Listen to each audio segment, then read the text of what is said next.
Mi appoggio alla finestra e guardo come ipnotizzata la pioggia che ha ricominciato a cadere. Qualcuno bussa piano alla porta della mia camera, ricordandomi che dopo tutto non sono sola. Zed si è offerto di passare la notte a casa di mia madre e non potevo negarglielo. Mi siedo sul letto e aspetto che apra la porta. Puoi entrare. Come ti senti? Sto bene. Non so come dovrei sentirmi. Vuoi andare da qualche parte? O magari vedere un film? Per distrarti? Oppure possiamo parlare e basta? Tessa? Mi sfiora la guancia per richiamare la mia attenzione. Mi dispiace, te l'ho detto che mi sento un po' matta. Non preoccuparti. Hai tanto a cui pensare. Vieni qui. Ho una domanda da farti. Mi chiedevo cosa fosse successo tra te e Hardin. Non so se è bene che parliamo di Hardin. Non ho bisogno dei dettagli. Voglio solo sapere se stavolta è davvero finita. Beh, Zed, sì. Sicura? Sì, ma non vedo cosa. Vengo interrotta dalle sue labbra che premono sulle mie. Appoggia le mani sulla mia testa e cerca di far entrare la lingua tra le mie labbra serrate. Ansimo per la sorpresa e mi spinge all'indietro per farmi sdraiare.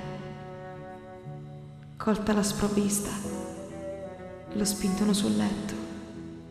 Provo ancora a baciarmi. Che stai facendo? Cosa? Perché l'hai fatto? Baciarti? Sì. Hai detto che tu e Hardin non stavate più insieme. Beh, Zed, questo non ti dà il permesso di farti avanti. Pensavo che tu fossi qui per consolarmi come amico. Io tuo amico? Hai sempre saputo quali sono i miei sentimenti per te. Noi eravamo d'accordo di restare amici, ricordi? Sai cosa provo per lui? No, non so cosa provi per lui. Perché con voi due non si capisce mai niente. Cambi idea una volta a settimana. Lo so che facciamo così, ma pensavo di averti detto chiaramente che Mi sempre appiccicata non trasmette quel messaggio. non ti stavo appiccicata. Tu mi hai abbracciata per consolarmi al funerale di mio padre. Mi è sembrato un bel gesto. Non immaginavo che l'avresti interpretato diversamente. Di sicuro per me non c'era nient'altro. Hardin era lì con noi. Tu non puoi aver pensato che io volessi darti dimostrazioni d'affetto davanti a lui, vero? Non sarebbe la prima volta che mi usi per ingelosirlo. Sì, lo so, in passato è successo e mi dispiace, davvero. Mi sono già scusata e te lo ripeto. Mi sei sempre rimasto accanto e te ne sono molto grata, ma mi sembrava che avessimo già parlato di questo argomento. Mi sembrava che tu avessi capito che tra di noi può esserci al massimo un'amicizia. Zed, mi dispiace, ok? Pensavo che fossimo amici. Noi non siamo amici. Non posso darti ciò che vuoi, lo sai anche tu. È impossibile per me. Giusto o sbagliato che sia. Hardin ha lasciato il suo marchio su di me e non riuscirei a stare con te, né con nessun altro. Mi avviò alla porta. Come ho potuto essere così stupida? Per tanto tempo ho difeso Zed contro Hardin. Gli ho fatto pensare che i suoi timori fossero dettati solo dalla gelosia. Invece per tutto questo tempo Hardin aveva ragione. Mi urla dietro, ma io sto già aprendo la porta di casa e correndo fuori nella pioggia. Io sono già svanita nella notte. Arrivo a casa dei Porter con i vestiti zuppi e a piedi nudi. Il sollievo mi si riversa addosso come la pioggia fredda quando la madre di Noah apre la porta. Mi dispiace, Hardin non vorrà vedermi. Cosa mi è passato per la testa? Non ho più il diritto di correre da lui. Non è l'uomo che pensavo fosse. Il mio Hardin è scomparso in Inghilterra, il paese in cui erano ambientate tutte le mie favole. Il mio Hardin non si drogherebbe mai e non toccherebbe mai un'altra donna. Non le farebbe indossare i suoi vestiti. Il mio Hardin non mi umilierebbe davanti ai suoi amici. Ma è così. Non valgo niente, almeno per lui. Più continuo a elencare le offese subite, più mi sento stupida. Quanto sono patetica. Mi dispiace molto, signora Porter. Ho sbagliato a presentarmi qui, mi scusi. Per favore, non dica a nessuno che sono venuta. Quando smetto di correre, sono nei pressi dell'ufficio postale. Tessa, che cazzo ci fai qui? Vuole sapere l'ombra, con una voce che somiglia molto a quella di Hardin. Mi metto a correre, ma lui è più veloce. Mi afferra per la vita e mi tira al petto, mi fa alzare la testa e mi costringe a guardarlo. Ma cosa ci fai qui da sola, sotto la pioggia? Non so cosa pensare. Vorrei accettare il suo consiglio e arrendermi alle emozioni che provo, ma non è così semplice. Mi lascio travolgere dal sollievo che mi procura la mano di Hardin sulla guancia. Mancherò di rispetto a me stessa. Rispondimi, è successo qualcosa? No, Sono uscito di lì un'ora fa. Sto aspettando un taxi. Doveva arrivare 20 minuti fa. Dimmi che ci fai qui, mezza svestita e scalza.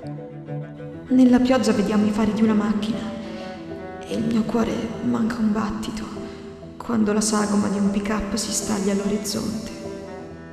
Zed frena, salta giù e corre verso di me. Hardin si piazza davanti a me per proteggermi. Un'altra scena a cui ho assistito troppe volte e alla quale non volevo più assistere. Cosa le hai fatto? Lei cosa ti ha detto? Tutto. Quindi mi immagino che ti ha detto che mi ha baciato. Cosa? È per Sam, vero? Voglio bene a Tessa come ne volevo a Samantha. E tu rovini sempre una cosa bella che ho. Sali sul taxi, Tessa. Resto ferma dove sono. Chi è Samantha? Tessa, sali sul taxi, aspettami. Per favore. Per favore, non picchiarlo di nuovo, Hardin. Tessa.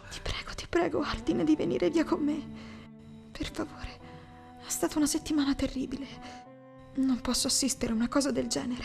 Ti prego, vieni in taxi con me. Portami via di qui, per favore.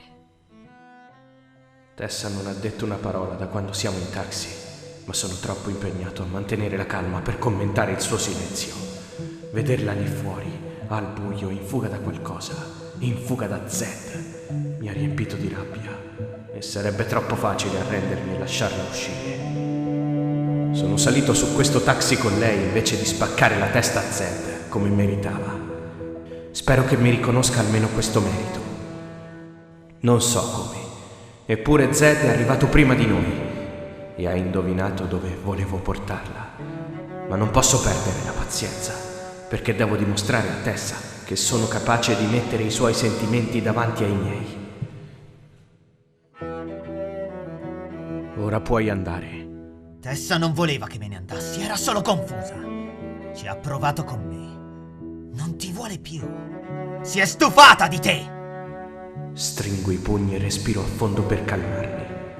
Questo imbecille e il suo sorrisetto insopportabile. Lei non l'ha baciato, non lo farebbe mai. Così non funziona. Non succederà un'altra volta. Ti fa diventare matto, vero? Come pensi che mi sia sentito io? Ti ho detto di stare zitto e andartene. A nessuno frega niente di te e Sam.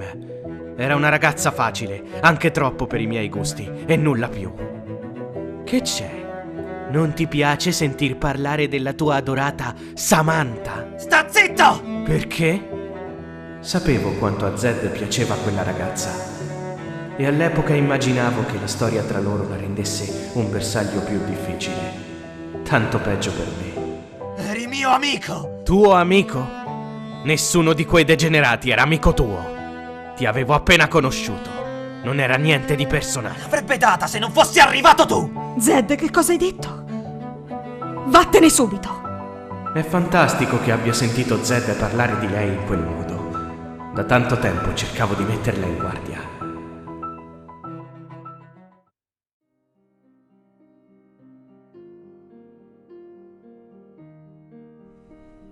Hardin, Sì? Chi è Samantha?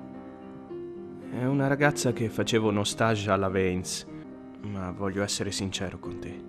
Sapevi che stava con lui quando ci sei andato a Sì, lo sapevo. Per questo l'ho fatto. Perché?